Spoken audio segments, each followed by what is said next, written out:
Great, so it looks like everybody that's registered has come through, so we might get started. So thank you so much everyone for taking the time out of your night to come to tonight's Good Sports Healthy Minds webinar. My name is Shay Collis and I am a Senior Community Development Officer at the Alcohol and Drug Foundation, who runs the Good Sports program. I'm also the Relationship Manager for Netball clubs in the North and Northwest coast of Tasmania. So tonight's session, the aim of it is for everyone to leave with a better understanding of mental health, how to protect, develop and maintain the mental health of your members, where you can access local support if and when required, and the role that your club can play in promoting the mental health and wellbeing to all your members, and how you can create a supportive environment. So I will start by acknowledging the traditional owners of the lands on which we're meeting today and paying my respects to Aboriginal people and elders past, present and emerging, as well as paying my respects to any Aboriginal members that might be in the meeting tonight. I also would want to pay my respects to anybody that might be experiencing a mental health episode or a mental illness. So just a brief introduction to Good Sports if you're not familiar. Good Sports is Australia's largest and longest running health initiative in community sports, and we've been working with local sporting clubs for over 2 decades now. We work through an accreditation process with clubs, and one of those is a 3-level program aimed at creating healthier and more family-friendly environments with a focus on reducing risky drinking. We also work across many other topics such as junior safety, nutrition, mental health, which is the reason you're here tonight, and tackling illegal drugs. The Good Sports program is free and it's designed for busy volunteer-led clubs, and there's lots of different resources and support, including dedicated relationship managers available to clubs to support you to implement our program. So I will just start by saying that this presentation will touch on topics that might be activating or distressing for some people. And if you are feeling activated at all or finding yourself getting a little bit upset, please feel free to disconnect from the presentation. I am recording this and hopefully we'll be able to distribute it for you to share later. If you do find yourself triggered or needing to talk to someone, Lifeline does have a 24-hour helpline, or contact your own relevant GP or psychologist. Now we're going to go into some definitions of mental health. So the terms mental illness and mental health are often used interchangeably, but it's important to know that they both have very different meanings. So in the course of a person's lifetime, not all people will experience a mental illness, but most people will face challenges with their mental well-being, which is their mental health. Just like we can all have challenges with our physical well-being from time to time. So a good way to look at this is when we think about physical health, like getting the flu. When we talk to our friends about it, why is it then that when we have a mental health challenge, like feelings of anxiety or depression, that we don't talk to our friends about it? So you don't have to be a professional to discuss mental health. Mental health is defined by the World Health Organization as a state of well-being in which every individual can realise his or her own potential. They can cope with the normal stresses of life. They can work productively and fruitfully, and they're able to make a contribution to his or her community. So when you're looking at this definition, I just want you to think about whether or not you think that drinking alcohol or using illicit drugs can support a person's mental health, or if it might impede a person's mental health. And it's important to note that the absence of a mental illness does not equate to mental health. So the two approaches must work together. Mental illness, on the other hand, is collectively all diagnosable mental disorders or health conditions that are characterised by alterations in thinking, mood or behaviour, or a combination thereof, and it's associated with distress or impaired functioning. Mental illness is often successfully treated and managed by individuals and healthcare professionals. There are many different mental illnesses, and they have many different symptoms and impacts many different people's lives in many different ways. And all treatment is available and managed by individuals and healthcare professionals in different ways. As an individual yourself and as a member of a sporting club, you're not qualified nor required or expected to diagnose or provide specific advice around mental illness. This is not your job. Your role as a club is to provide an environment and a culture that supports mental health and encourages help seeking and aims to reduce stigma. So just as someone who may feel unwell may not have a serious illness, people who feel poor mental health may not have a mental illness. It's possible to have poor mental health and no mental illness, just like it's possible to have good mental health even with the diagnosis of a mental illness. This is because mental illnesses, like other health problems, are often episodic, and that means that there are times of ill health and there are times of better health. So mental illness can affect how a person thinks, feels, behaves, and interacts with others. The 5 most common mental illnesses in Australia are anxiety disorders, which afflict people with persistent excessive worry and can make it difficult to take out pleasure or cope with day-to-day life. Clinical depression, which is not just a passing blue mood, but rather persistent feelings of sadness and worthlessness and a lack of desire to engage in formally pleasurable activities. A complex mind and body illness, depression can be treated with prescription medication and or therapy. Then there's psychosis, which affects the mind where there has been some loss of contact with reality. When someone becomes ill in this way, it's called psychotic episode. Psychosis can lead to changes in mood, thinking, and abnormal ideas. Symptoms of psychosis can include delusions, hallucinations, and bizarre behaviour. We then have substance use disorders, which are conditions which use one or more substance, which leads to clinically significant impairment or distress. Substance use disorder refers to the overuse of or dependence of a drug, leading to effects that are detrimental to an individual's physical and mental health or the welfare of others. While each drug can produce different physical effects, all abused substances share one thing in common: repeated use, which can alter the way the brain looks and functions. And then finally, eating disorders, which are any range of psychological disorders which can be characterised by abnormal or disturbed eating habits. An eating disorder is a serious mental illness which is characterised by eating and excessive and body weight changes, becoming an unhealthy preoccupation of someone's life. Eating disorders, like all mental illnesses, are not a lifestyle choice. They're not a diet gone wrong or a cry for attention. Eating disorders can take many different forms and interfere with a person's day-to-day life. Now, as I said before, you are not qualified to diagnose a mental illness and you're not qualified to provide treatment in any way. This isn't the job of a sporting club. This is just a little bit of education on what the common mental illnesses are and how they might be characterised. So 1 in 4 Australians aged 16 to 24 will suffer from a mental illness. This is an age group that's heavily represented in sporting clubs. So sporting clubs need to be aware of the key role that you can play in prevention and supporting those individuals that have asked for help or that you think might need help, by referring them to local mental health agencies who can assist them professionally. According to the Australian Bureau of Statistics, suicide is the leading cause of death among people aged 15 to 44 years of age, with the suicide rate for men being 3 times higher than that of women. So why is this a concern? It's because people with mental health issues may not always have the insight to know that they're suffering. They might not know that they're feeling distressed, and they might not know where to go for support. People with mental health problems are more likely to get help if someone close to them suggests it. And sporting clubs are a really family culture environment, and it's really important that you are able to provide that support and encourage people to get help. So what's the situation like with mental health right now? The ABC recently conducted a study and found some alarming stats. The number of Australians that are currently reporting poor mental health has more than doubled compared to that of a month ago. The number frequently feeling despair has more than tripled, and those feeling confusion is up more than 5 times. So it's really important to note that mental health is a key topic right now, and clubs should be playing their role in keeping connected and encouraging members to reach out where they need. People with mental health issues may not always have the insight to know that they're suffering, and they might also be experiencing more than one mental health issue. The longer that people delay getting help, the more difficult that recovery can be. People with symptoms of mental ill health are more likely to get help if someone close to them suggests it. So, mental illness and young people.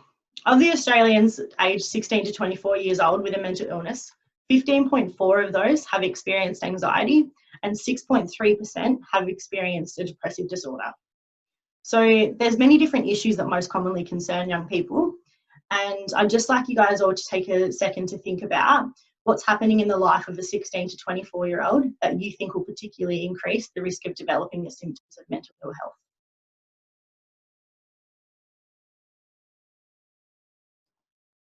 Now moving on to comorbidity. So comorbidity is the existence and interaction between multiple disorders, most commonly mental illness and substance use. Comorbidity of mental illness and substance use is really high in Australia, with the most prevalent interactions being depression and alcohol, as well as anxiety and alcohol for both males and females. There's no single cause for the two conditions. Some people use substances to relive the symptoms of their mental illness, and for others, external factors can lead to changes in mental health and increased use of substances. External factors could include COVID-19. People with co-occurring conditions are not all the same, and each person with a mental illness and substance use condition experiences a unique combination of symptoms and issues. It's really important to consider comorbidity right now, because in this current situation, alcohol use can rise, and we really want to be encouraging clubs to promote that positive messaging and the safe consumption messaging, alongside the messaging of positive mental health and promoting help seeking. That's just something to keep in the back of your minds. So what is stigma? Stigma exists mainly because some people don't understand mental illness and because some people have negative attitudes or beliefs towards it. Even some mental health professionals have negative beliefs about the people they care for. So the media can also play a part in reinforcing stigma against mental illness by portraying mentally ill people with inaccurate stereotypes, drawing on extreme situations, sensationalizing situations through unwarranted references to mental health and mental illness, and using demeaning or hostile language. For example, if a part of the media associates mental illness with violence, that promotes the myth that all people with a mental illness are dangerous. In fact, research shows that people with mental illnesses are more likely to be victims rather than perpetrators of violence. So there's many forms of stigma that exist in society, and some of these are based on negative attitudes or beliefs, and others are due to a lack of understanding or misinformation. Stigma can have some really negative effects, such as discouraging help seeking. Many people feel reluctant to seek help because they don't understand what mental health symptoms mean or associate mental health issues with negative or inaccurate stereotypes. Stigma also negatively impacts treatment outcomes. Mental well-being has a lot to do with staying active and engaged and living in a contributing life and feeling accepted by others as part of the community. Stigma can erode a person's self-confidence and make them shy away from engaging with others, fearing for misunderstanding and ridicule.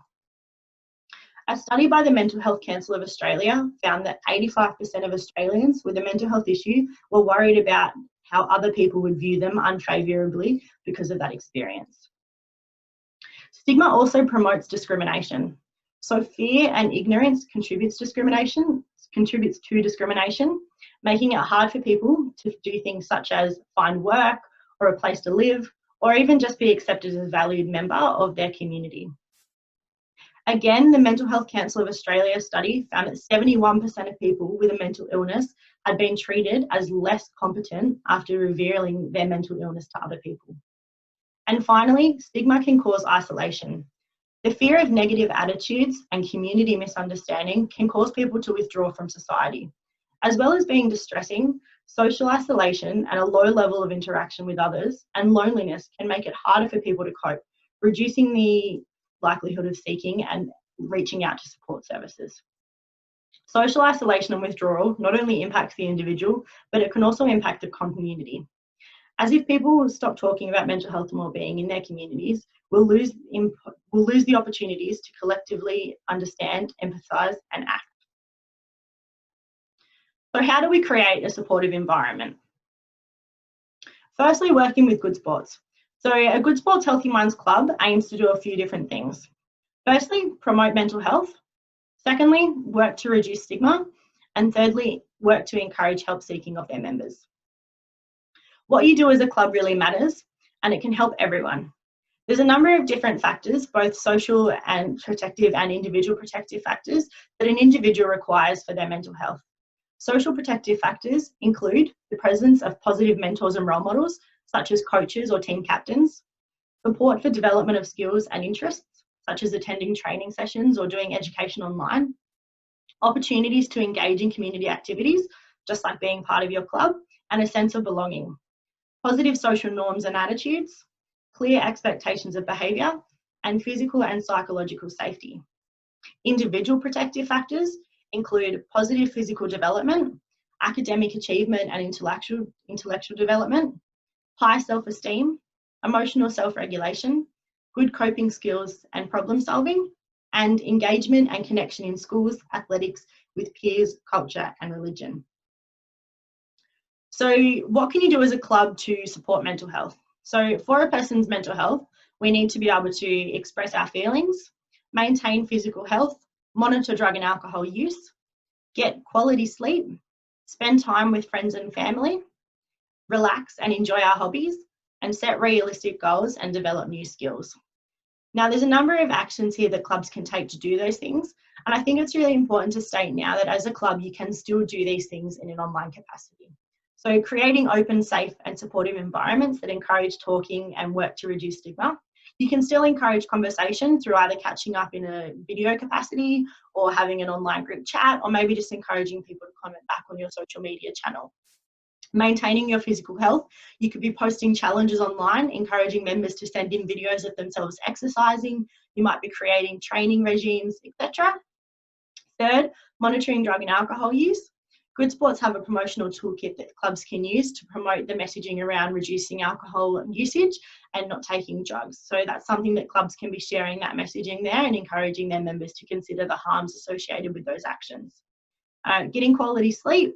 If you notice someone that's active really late online, maybe reach out to them and see if they're getting enough sleep and if that's affecting their mental health. Spending time with friends and family. This is obviously a challenging one, but definitely catching up online via video call or encouraging regular phone calls with members is a really great way of ensuring that people are feeling that they're part of the community and they're still connected. Relaxing and enjoying hobbies. Again, encouraging people to go outside and get the fresh air and maybe practice their netball skills at home. A really great way of doing that. And then setting realistic goals and developing new skills. So encouraging members to talk about how they might be feeling at these times. Maybe they might want to learn a new netball trick. Maybe they want to learn a different hobby altogether. Just encouraging that connection can be something that you can do externally throughout these times.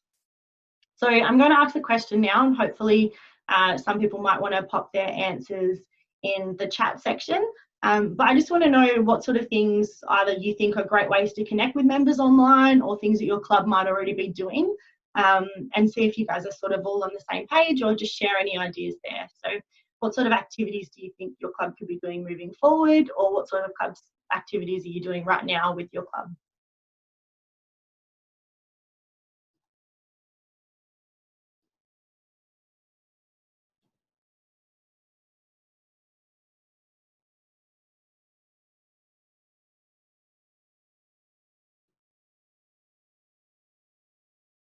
So the option for the chat should just be at the top of the screen. It is on mine.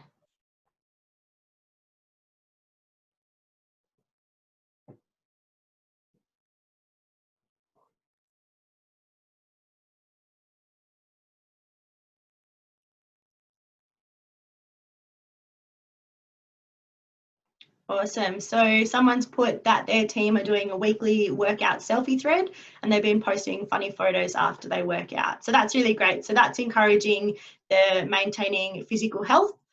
So promoting people to be exercising and also that connectedness of being part of a team environment, which is really great.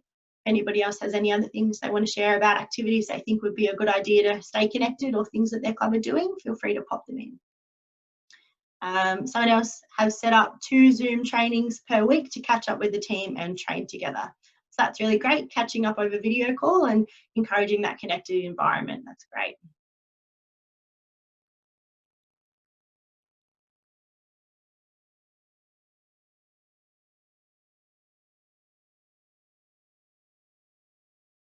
Perfect. So someone else has connected back with a sponsor in order to complete a workout each week, along with a check-in and reconnecting on a different night. Therefore, twice a week they're connecting. So that's really great that you're engaging with your sponsors as well, and helping them out as well. That's a really great thing. So all of these suggestions here are really positive things that the club's doing. And as you can see, they align with the activities that are on the screen around supporting mental health. For the clubs that feel that you might not be doing much, don't feel intimidated or anything like that. Everybody's got their own capacities and capabilities. So that's really great. It's good to see that you guys are connecting. Coaches having phone calls with individual players. That's really positive as well, just checking in and providing that safe environment where someone can have a conversation if they feel that something might be stressing them out. Perfect. So I'll close the chat and check that again after. Also, if you do have any questions at all throughout the presentation, feel free to just pop them in the chat section and I will come back to them at the end of the presentation and hopefully answer them for you. So what does a Good Sports Healthy Mind Club look like? Good Sports Healthy Minds is a whole of club journey with a number of different steps involved. So things like implementing policy, working to reduce stigma and raise awareness, becoming educated and getting informed around mental health, promoting help seeking, becoming talkers and connecting with others.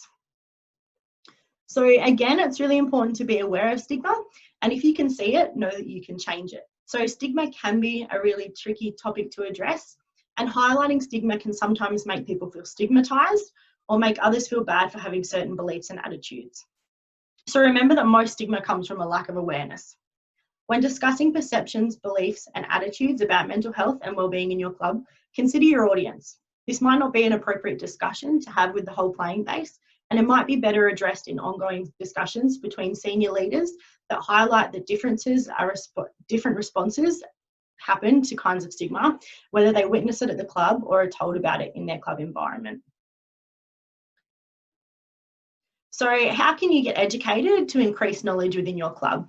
So there's a number of different things that you can do as a club or as an individual to educate yourself on mental health and mental illness. So different things include committing to complete the Good Sports Healthy Minds program, getting online and learning more about mental health, ordering booklets from Beyond Blue or Headspace, so like information booklets and pamphlets to have available, inviting specialists to come and talk about mental health to your coaches and your players, and bringing in representatives from reputable mental health organisations and getting them to work with your players. It's not a race and you don't need to finish first. You don't need to feel like you have to do it all in one season. It can be a staged process. So at the moment, I did some research to find some online mental health courses that are free and really easy to sort of access that you might like to do to increase your knowledge throughout this time. So I can send the links out for these post-session. But the first one is Mind Strength. So Mind Strength has short interactive modules aimed at increasing understanding of resilience and developing useful resilience building strategies. The second one is This Way Up Wellbeing courses. So they have short wellbeing courses that cover topics such as mindfulness, coping with stress, managing insomnia, and student wellbeing. And the third one here is through the AFL, which is Tackle Your Feelings. And it's a new mental health training program aimed at local footy clubs and coaches, which is aimed to increase club awareness of mental health and enhance the individual experience of your players, their families, and the broader community. You don't have to be an AFL club to sign up for it. You can click Other and complete the course there as well. And all of those are free and easy to access, and something that you might find yourself interested in doing. So what can you do as an individual? So make your occasional behaviour everyday behaviour. Tell people what they do well. We spend a lot of time in our lives being told what we need to improve on, which can really negatively affect our mental well-being, as many people see their negative characteristics as much more important than their positive ones. So a little reminder about what they're doing well is always really nice. Let people know that they're valued. Letting people know the positive contributions that they're making to your club, community, or to you individually can go a long way. Listen like you mean it. So this is something that a lot of people don't do well. Can you remember the last time that you really listened to what someone had to say? Don't listen to answer, listen to understand. Check in more often. So don't wait for a reason to ask people how they are. Just ask them really simple questions like, how did you feel about last week's activity? How is school or uni going? Are you okay? How was work? How was your day? Etc. So Take the time to check in and see how people are going. So things like that weekly Zoom session is a really great way of checking in with your members and giving them a chance to talk about what might be happening. Promote help seeking. So promoting help seeking is really important and it can influence change. So at the moment, you can use your social media page to promote mental health and help seeking. Good sports have a number of mental health themed social media posts that clubs might like to use with text and an image that promote help seeking, self-care and mental health messaging. You can provide educational material online. You can order material from Beyond Blue or Headspace to have it sent to your members, understanding that you might not be able to meet at club rooms right now, so you can get that mailed to them directly. You can promote help seeking in your regular conversations, and you can work to all these things and lead to creating a help seeking culture. So become talkers and role model healthy minds behaviours. So talking about mental health is really important, and it's a really great way of being able to work towards reducing stigma and increasing awareness. So make sure that you are available and interested in the conversations that you're about to have. Become a talented listener. Again, listen to understand, don't listen to answer. Talk about your own feelings. Often opening up that conversation channel and letting people know that you also have feelings can really encourage them to share what's going on and how they might be feeling as well. Remember to check in more often and ask people how they're going, and know that you don't have to have the answer.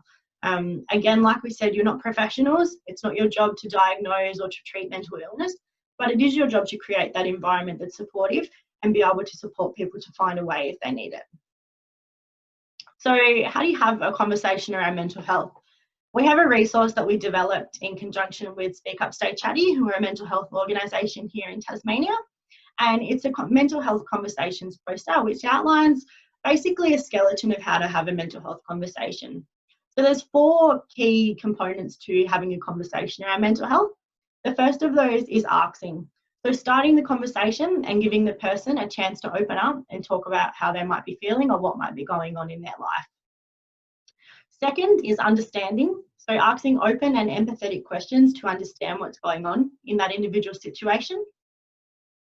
Third, refer. So acknowledging if the person does need to see someone else, might be a GP, maybe they need to speak to help or crisis line, or maybe they just need to be encouraged to talk to their parents or their friends. Fourthly, check in. So it's really important to be checking in again post-conversation, whether that be 1 week later, 24 hours later, 2 days, or just when you see them next. Checking in is a really great way of letting the person know that you are there to support them and that you did care about the conversation that you had previously and you're willing to help them find the answers and the support that they need. So this poster here will be sent out post-webinar to everybody that's registered and their email addresses. So what if someone comes to you with a problem that you think you can't solve? So be prepared. Familiarise yourself with the local support numbers and where to access them. Have the numbers available if you can, and this will give a guide to the members on how to advise individuals of the most appropriate community-based and national support services. Again, you're not a professional. And also be safe. So club members should recognise that they're not mental health professionals and they shouldn't be giving specific medical advice to individuals. You can still be supportive and caring without doing so.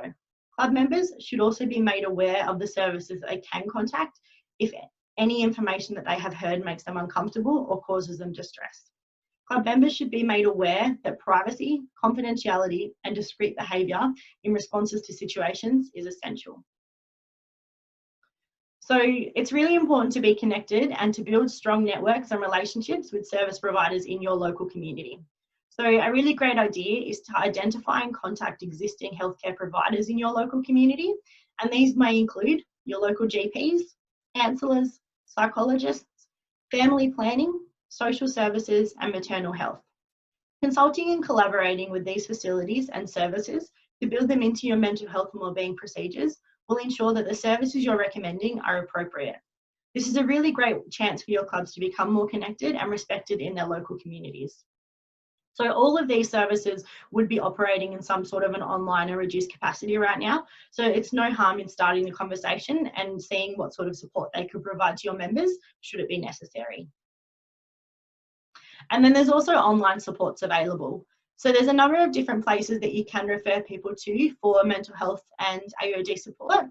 The first of those is the Alcohol and Drug Foundation's Drug Info Line, which provides confidential, non-judgmental alcohol and other drug telephone and email information and referrals.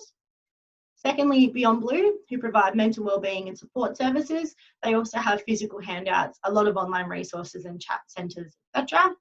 There's Lifeline, who have a national service providing Australians access to 24-hour crisis support and suicide prevention. Men's Line, who provide free help, support, referrals and counselling specifically for men. There's Headspace, who provide information and support for young people, their parents and carers. And finally, Kids Helpline, who offer telephone and online counselling services specifically for young people aged between 5 and 25. There's also then, sorry, this slide's really small. I will copy it so that I can send it at the end. But there's also a lot of apps that you can download as a club and encourage individuals to download and use. So the first of those is the check-in, which is for anybody who wants to plan a way to have a conversation with their friend about mental health, but they're worried about saying the wrong thing. So you can jump on that and you can actually plan out what you're going to ask the person and what you're going to answer to them should something come up. The second one is Mood Mission. So that helps you learn new and better ways of coping with low moods and anxiety. You can tell Mood Mission how you're feeling and it can give you a tailored list of 5 missions, for example, of activities that you can do to make yourself feel a little bit better. There's then One Giant Mind, which is an app for anyone who wants to feel less stressed, calmer and more present and experience greater health and well-being. So they have an approach of meditation with easy and effortless activities that you can conduct in the meditation space. So anybody can learn the meditation technique in 12 short steps and begin to experience the benefits immediately.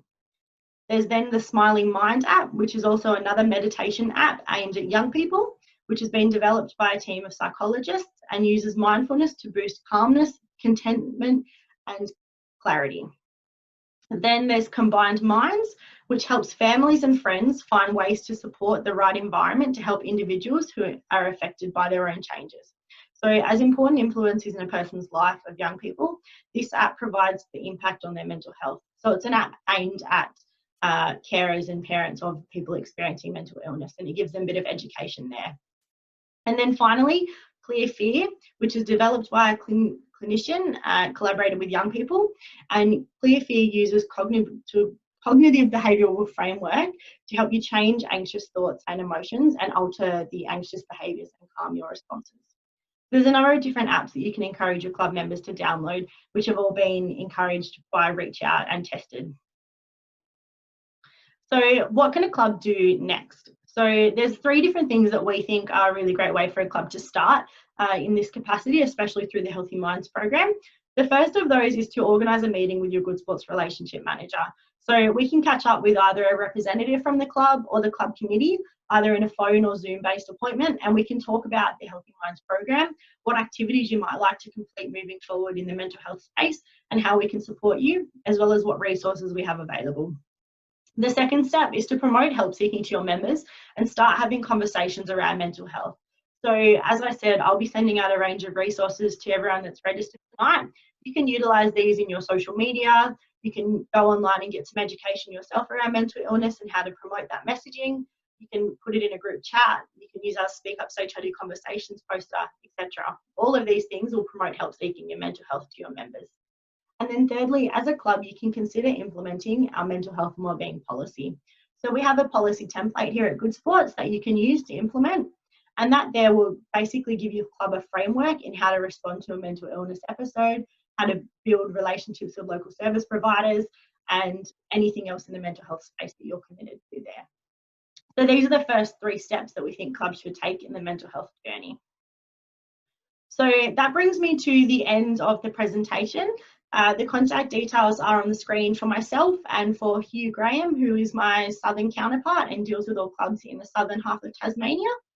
If you have any questions, please feel free to pop them in the chat, or I will give you the ability to unmute yourself if you'd rather speak, and I'll try to answer them. If not, please feel free to give either myself or Hugh a call or an email anytime, and we will be able to assist you in that capacity as well.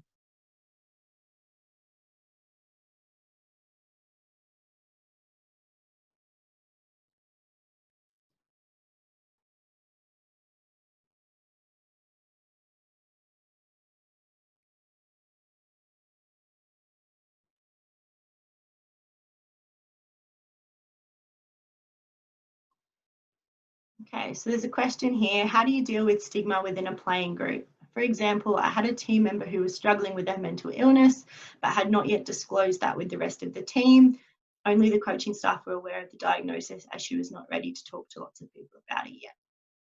I think it's really important within a team environment to just consider the conversations that are being held and what sort of language they're using. So if you find that somebody in your team might be using stigmatizing language around mental illness, whether it be specifically what that player is experiencing or otherwise, either if you feel it's appropriate, call it out in front of the team and just say why the language is inappropriate and how that does contribute to stigma around mental health, or talk to the player afterwards and just talk to them about the language that they're using. As we said before, stigma often comes from a misunderstanding, so they might not be realising that they are contributing to that stigma and that that is a negative comment to make around mental illness.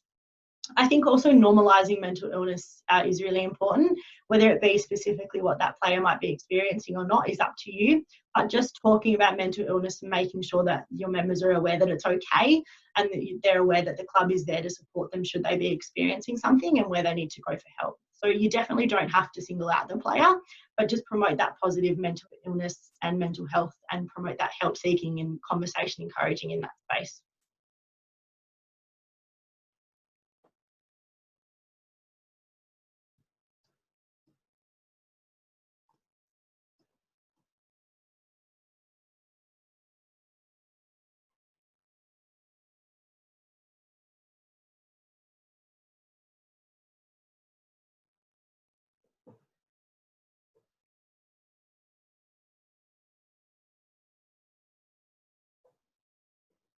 Awesome. So if there's no other questions, anything like that, then please feel free to disconnect from the presentation. If you didn't register and you want me to email you out any of the resources, please feel free to pop your email address in the chat and I will note it down. I'll also stick around for the next 5 to 10 minutes if anybody else had any questions that they wanted to ask or wanted to talk about anything else. So thank you so much for taking the time out of your night to attend.